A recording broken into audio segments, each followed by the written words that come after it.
Imagine you are standing in the dust of a desert that has no name. To your left, the greatest empire the world has ever seen is collapsing. To your right, the man who broke it is standing over a wagon. Inside that wagon is a king, but he isn't sitting on a throne. He is bleeding. He is dying. And the men who killed him weren't his enemies. They were his friends. They were the ones who swore to die for him. This is the moment everything changed. Not because a war ended, but because a boundary was crossed. When a king is killed by his own, the world stops making sense. And when the man standing over that body decides he is no longer just a man, but a god, the ground begins to shake. You think you know the story of Alexander the Great. You think you know about the battles, the glory, and the maps. But you don't know the cost. You don't know what it's like to follow a man until you no longer recognize his face. This isn't a story about winning. It's a story about what happens to a soul when it has too much power. It starts with a murder in a wagon, and it ends with an army that is more afraid of its leader than its enemies. Stay with us till the end for valuable insights. Like, subscribe, and share to support the channel. In 330 BC, the world was too small for two kings. Darius III was the ruler of Persia. He had palaces of gold. He had armies that stretched from the mountains to the sea. But in the end, none of it mattered. Darius was running. He was a king in a wagon, bouncing over the dry earth, looking over his shoulder. He wasn't looking for Alexander. He was looking at the men inside the wagon with him. Bessus was one of them. A cousin, a general, a man who had eaten at the king's table. Imagine the silence in that wagon, the smell of sweat, the sound of wheels hitting stones. Then, the sound of a blade. Bessus didn't wait for Alexander to catch them. He decided that if the Persian Empire was going to die, he would be the one to kill it. He drove a knife into his own king. Darius didn't die instantly. He was left there, bleeding into the wood of the wagon, while Bessus and his conspirators rode into the dark. When Alexander arrived, the body was still warm. Stop and look at that scene. Alexander the Great, the man who had chased Darius across 3 continents, finally has him. But he doesn't have a rival. He has a corpse. Alexander didn't celebrate. He didn't cheer. He took off his own royal cloak, the cloak of a Macedonian king, and he draped it over the dead Persian. Why? Because Alexander understood something you might not. If a king can be killed by a commoner, then no king is safe. Not even Alexander. He didn't want justice. He wanted a message. He gave one order: find Bessus. He didn't say bring him for a trial. He didn't say ask him why. He said find him. When they caught him, the punishment was not Greek. It was Persian.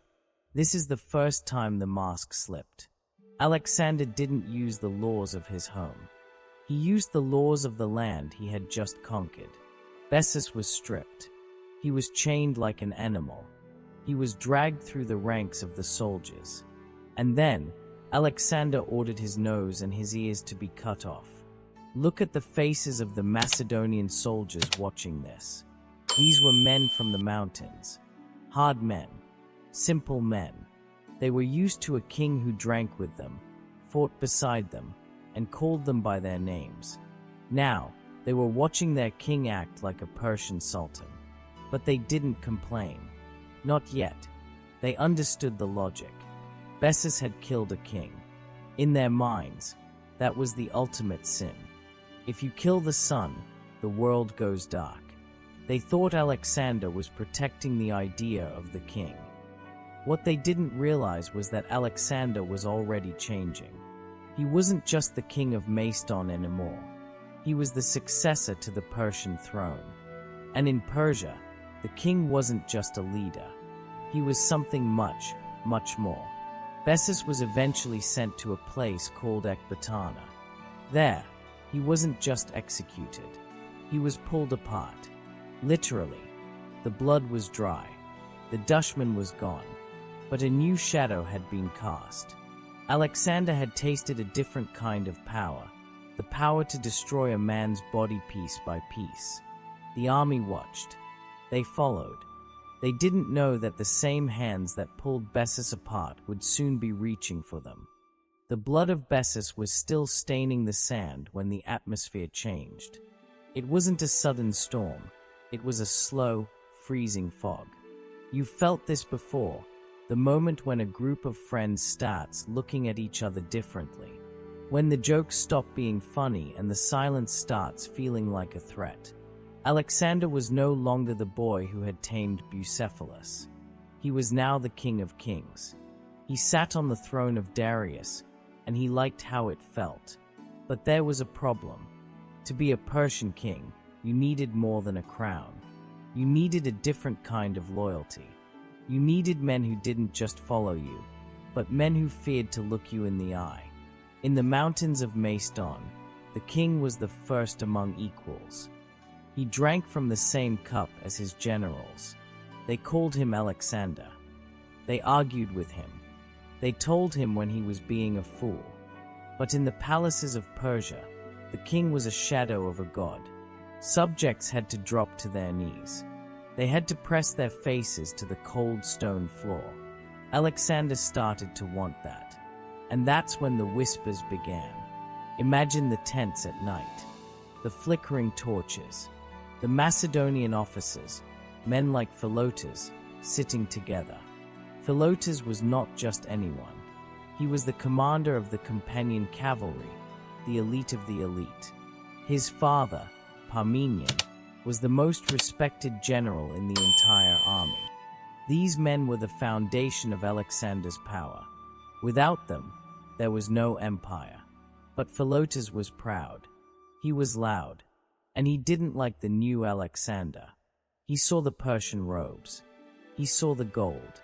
He saw the way Alexander was starting to listen to flatterers instead of soldiers. Philotas started talking. Not about rebellion, but about resentment. He mocked the idea of a Macedonian king acting like an Eastern tyrant. Then, the trap snapped shut. In late 330 BC, a small plot was uncovered. A man named Dimnus wanted Alexander dead. It was a messy, disorganized plan. But when the investigators started pulling the threads, they found a name they didn't expect: Philotas. He hadn't organized the plot. He hadn't held the knife. But someone had told him about it, and Philotas, the man who saw Alexander every day, had said nothing. He hadn't reported it. For 2 days, he kept the secret. Why? That is the question that should haunt you. Did he want Alexander dead? Or did he just not care anymore? When the guards came for Philotas, the army watched in shock. This wasn't a Persian rebel. This was one of them. Under Macedonian law, the king couldn't just kill a noble. The army had to act as the jury. They gathered in a massive circle, thousands of men with spears, looking at the man they had charged into battle with 100 times. Alexander stood before them. He didn't speak like a friend. He spoke like an accuser. He painted Philotas as a traitor who hated the army's success. He turned the soldiers against their own commander. Then came the dark part, the part the history books usually skip. They tortured him. They wanted a confession. Imagine the sound of the iron, the smell of the fire inside the tent while the army waited outside in the silence of the desert. Philotas broke. He confessed to everything, real or imagined. The next morning, they brought him out. He wasn't the proud commander of the cavalry anymore. He was a broken shell. In front of the entire army, he was executed. Not by a clean sword, but by javelins. Dozens of sharp blades tearing through the man who had protected their flank at Gaugamela. As the dust settled over Philotas's body, the soldiers looked at Alexander. He was standing tall, his face unreadable. They had just killed their own brother-in-arms because the king told them to. The foundation was cracked. The trust was gone. And the worst part, Philotas's father, Parmenion, was still alive, hundreds of miles away, commanding a massive treasure and a loyal force. Alexander knew that a grieving father is a dangerous man, and he knew exactly what he had to do next. While the dust was still settling over the body of Philotas, a messenger was already riding. He wasn't carrying a trophy or a song of victory. He was carrying a secret. Imagine being Parmenion. You are 70 years old. You are the old guard. You served Philip II, Alexander's father, for decades before Alexander was even born. You are the man who held the left wing at Gaugamela while the world was falling apart around you. You are currently in the city of Ecbatana, guarding the empire's greatest treasure, the gold of the Persians. You are sitting in a quiet garden, perhaps thinking of your sons. You don't know that your son, Philotas, is dead. You don't know that his blood is already dry on the spears of the army. Then, the riders arrive. They look exhausted. They have ridden across the desert in record time, pushing their horses to the brink of death. They hand you a letter. It has the royal seal of Alexander. You break the wax. You expect a report on the campaign. You expect words of respect from the boy you helped make a king. But as you read the first line, you don't see the faces of the men standing behind you. Parmenion never finished that letter. Before he could even process the words, the officers, men who had served under him for years, drove their blades into his back. Stop and think about that. No trial, no assembly of the army, no chance to say a single word in his defense. A man who had given 40 years of his life to the Macedonian crown was slaughtered like an animal in a garden because of a calculation. Alexander didn't kill Parmenion because he was guilty. There was no evidence that the old general even knew about a plot. Alexander killed him because he was dangerous. Parmenion was too powerful to be left alive after his son had been executed. He had the money, he had the men, and now he had a reason to hate the king. In the world Alexander was building, innocence was a luxury he could no longer afford. When the news reached the rest of the army, a cold shiver went through the ranks. This wasn't a battle. This was a purge. The soldiers looked at their king and they saw a stranger. The man who fought in front of them at the Granicus, the man who bled with them, was gone. In his place was a shadow that could kill you while you were reading a letter from home. But Alexander wasn't done. He was moving deeper into the east, into the mountains of Central Asia, where the air gets thin and the ground turns to ice. And as the environment became more hostile, so did Alexander's mind. He started wearing the Persian robes more often. He started demanding that his officers treat him like a god. He began to surround himself with Persian nobles, the very men they had spent years fighting. The old guard, the men who remembered the old days in Macedon, felt like they were being erased. They were being replaced by the people they had conquered. And one night, in a place called Maracanda, that resentment finally boiled over. It was a night of heavy drinking. The wine was flowing, and the egos were high. Among the guests was a man named Cleitus the Black. You need to know who Cleitus was. He wasn't just a general. He was the man who had saved Alexander's life at the Battle of the Granicus. When a Persian axe was about to split Alexander's skull, Cleitus had swung his sword and cut the Persian's arm off. If it wasn't for Cleitus, there would be no Alexander the Great. But that night, as the music played and the flatterers began to tell Alexander that he was greater than the gods, Cleitus couldn't stay silent anymore. He stood up, his face red with wine and anger, and he pointed a finger at the king. He told Alexander the truth. And in the court of a god king, the truth is the most expensive thing you can say. The room was thick with the smell of roasted meat and heavy wine. You can almost hear the laughter, that forced, nervous laughter that happens when everyone knows the king is drunk, but no one dares to tell him to stop. Alexander was at the head of the table.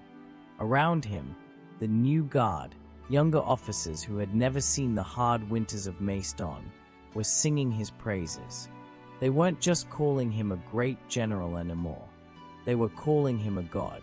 They said his father wasn't Philip II, but Zeus himself. They said he had surpassed the legends of Heracles. Then, Cleitus stood up.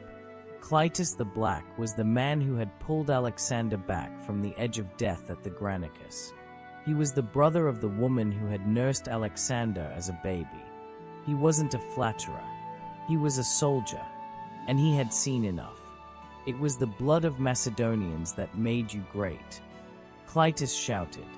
His voice cracked through the music like a whip.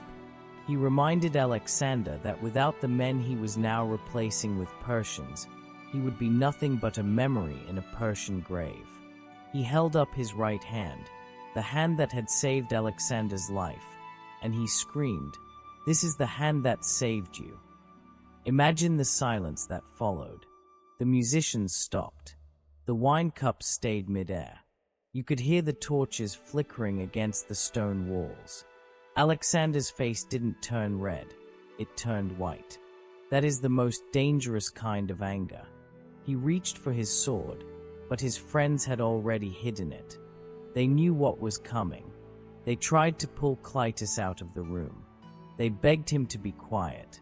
They dragged him toward the door. But Cleitus was done being a servant. He broke free. He ran back into the hall and shouted one last insult, mocking Alexander for needing Persians to protect him. In that second, the God King snapped. Alexander grabbed a spear from a guard standing near the door. Before anyone could move, before a single person could breathe, he lunged. The cold iron passed through the ribs of the man who had saved his life. Cleitus fell. The sound of his body hitting the floor was the only sound in the room. Then, the wine started to wear off. Alexander looked down. He saw the spear. He saw the man who was like an uncle to him, bleeding out on the floor of a banquet hall. In a moment of pure, agonizing regret, Alexander pulled the spear out of the body and tried to turn it on himself. He wanted to die. He wanted to follow Cleitus into the dark. His guards tackled him. They took the weapon away. For 3 days, Alexander locked himself in his room. He didn't eat. He didn't drink. He wailed like a wounded animal. He called himself a murderer. But then, the philosophers came. Anaxarchus, a man who understood how to manipulate a king's conscience, sat by his bed. He didn't tell Alexander he was wrong. He told him he was right. He said that because Alexander was the king, his actions were the law. If he killed a man, it was justice, because a king cannot commit a crime. Alexander listened. He stopped crying. He washed his face. He walked out of that room believing that his anger was divine. This was the point of no return. If the king is always right, then the king is no longer a man. And if he isn't a man, then the lives of the men under him are just numbers on a page. The army saw this. They saw that even saving the king's life didn't buy you safety. They started to realize that the closer you were to the sun, the more likely you were to be burned to ashes. And soon, the youngest among them, the boys who guarded his very bedroom, decided they couldn't wait for the sun to set. They decided to put it out themselves. The retreat was not a march. It was a funeral that lasted for months.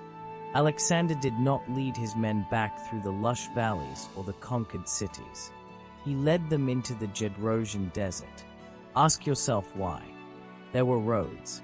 There were supplies. But Alexander chose the wasteland. He chose the one place that had swallowed every army in history. Some say he wanted to prove he was greater than the legends. Others say he wanted to punish the men who had dared to say no at the river. Imagine the heat. It isn't just a temperature, it's a physical weight. Your boots melt into the sand. Your tongue swells until you can't swallow. You watch your friends lie down in the shade of a rock and simply never get up. There is no water. There is only the sun and the sight of your king walking in front of you, refusing to ride his horse while you suffer. It was a gesture of solidarity, yes, but it was a hollow one. Because you are only in this hell because he put you here. By the time the remnants of the army crawled out of the dust, tens of thousands were gone. Not killed by Persian arrows. Not trampled by Indian elephants. They were killed by the ego of a man who couldn't handle being told stop. When Alexander finally reached Babylon in 323 BC, he was 32 years old. He had conquered everything. He had killed his friends. He had erased his mentors. He had survived the desert. He was, by every definition of the word, the Great. But Babylon didn't feel like a victory. The air was thick with omens. The priests warned him, "Do not enter the city from the west." The stars were wrong. The birds were flying in patterns of death. Alexander laughed at them. He was a god, remember? Gods don't care about the flight of birds. Then, the fever started. It began after a long night of drinking, another banquet, another room full of men who were too afraid to tell him to go to bed. The fever wasn't like a wound. You can't fight a fever with a spear. It burns you from the inside out. For 10 days, the world's most powerful man lay on a bed in a palace that didn't belong to him. He watched his strength evaporate. He watched his generals, the men who had survived the purges, standing at the edge of his room, watching him like vultures. They weren't crying. They were waiting. They were wondering who would be the first to grab the crown when the breathing stopped. On the final day, they let the common soldiers in. One by one, the men who had followed him for 13 years, across 3 continents and 20,000 miles, walked past his bed. Alexander couldn't speak. He could only move his eyes. Think about that moment. These were the men he had beaten, the men he had starved, the men he had led into the mouth of madness. And here he was, unable to lift his hand. The god was dying like a peasant. When his generals finally whispered the question, "To whom do you leave your empire?" Alexander gave the most honest answer of his life. To the strongest. He didn't name a son. He didn't name a successor. He threw a grenade into the middle of the room and closed his eyes. The moment Alexander died, the empire died with him. Within hours, the generals were drawing lines in the sand. Within years, Alexander's mother was murdered. His wife, Roxana, was murdered. His young son was murdered. The bloodline of the man who conquered the world was wiped off the face of the earth by the very men he had trained. The system he created required one thing that no one else had. It required him to be Alexander. And as we've seen, being Alexander was a fire that consumed everything it touched. History calls him a hero. The maps call him a genius. But the linguistic DNA of his story tells a different tale. It's a story of a man who climbed so high that he lost sight of the ground. It's a story of how loyalty turns into silence, and how silence turns into a grave. The question isn't whether Alexander was great. The question is, if you were standing in that desert, watching your friends die for a dream that wasn't yours, would you call him great? Or would you just call him the man who forgot how to be human? The empire is gone. The gold is dust. But the shadow of Alexander still hangs over every person who thinks that power is a substitute for truth. History doesn't just record the winners. It records the cost. And the cost of Alexander was everything. If you enjoy dark untold history, subscribe because we uncover what others won't.